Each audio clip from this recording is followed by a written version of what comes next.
OLA করবো না। আমার কথা হলো মানে আপনার মেয়ের যে অকারেন্স ঘটে গেছে এটা তো সত্য। হুম। এবং আপনার মেয়েকে হসপিটালে ভর্তি করাছেন এটাও তো সত্য। হুম। তা এখন আপনি হসপিটালে ভর্তি করাছেন, একটা ঘটনা তো ঘটে গেছে, সেটা এখন ঢাকপা চাইলে কিন্তু আর ঢাকবে না। হসপিটালে ভর্তির আগ পর্যন্ত যে ঢাকতো, কিন্তু হসপিটালে ভর্তি করাছেন মানে কি রেজিস্টার্ড হয়ে গেছে। রুগীটার কি মানে সমস্যা, এই সমস্যা।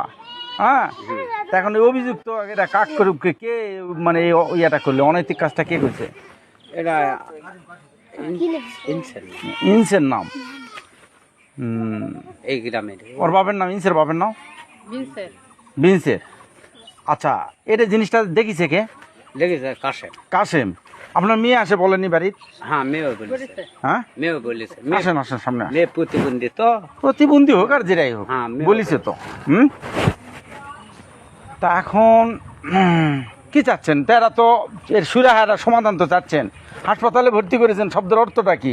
আপনি নিশ্চয়ই এটা বিচার প্রার্থী। এটা অবশ্যই বিচার প্রার্থী, না হলে তো হাসপাতালে ভর্তি করেন। হাসপাতালে ভর্তি শব্দের অর্থ যে আপনি তার মেডিকেল পরীক্ষা হবে যে তার দ্বারা ইয়া হয়েছে কিনা। আমার ভর্তি করার উদ্দেশ্য আমার রোগীটা যখন সুস্থ থাকে। সুস্থ? কোনো রক্তপাত হয়েছে? গ্রামের রক্তপাত হয়েছে? না, ওই দিনই ওই ঘটনা ঘটাইছে নাকি এর আগেও ঘটাইছে? এর আগেও ওই লোকই।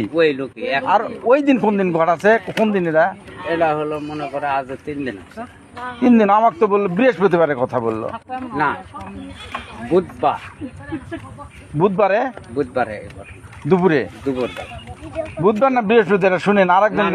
বৃহস্পতিবার তো আপনার কালকে গেছে। হ্যাঁ, গতকাল গেছে। গতকাল বৃহস্পতিবার গেছে, আজকে শুক্রবার। তাহলে বুধবারের ঘটনা। বুধবারের ঘটনা। বুধবার কয় তারিখ হবে এটা? তারিখ ওই কাশিম ভাই যে দেখছে, হ্যাঁ, দেখে ওই তো কিছু তর্থাবর মারিছে ওই লোককে। ওই লোকের বয়স কত বলেন দেখি? কাদা কারে লিছে। আচ্ছা, বয়স কত ওই লোকে? ওই যে লোকটা এই ঘটনা ঘটাইছে, দুর্ঘটনাটা। বয়স হয়তো আমি অতটা বলা ভালো না। কাশিম ভাই কান ডেকে দেন, যান বলে দেন। ইয়ে আইছে ওই সাংবাদিক আসছে। আজকে কি বার? শুক্রবার না? হাটে গেছে। হাটে গেছে? হাটে গিয়ে ওর তো আমার জরুরি প্রয়োজন। আপনি সন্ধ্যার দিকে আলে পাবেন। সন্ধ্যার দিকে আসা সম্ভব নয় তো। আছে, আমি আর হাটের দিকে গেছে সেহেতু আমি আর ইয়া করবো না।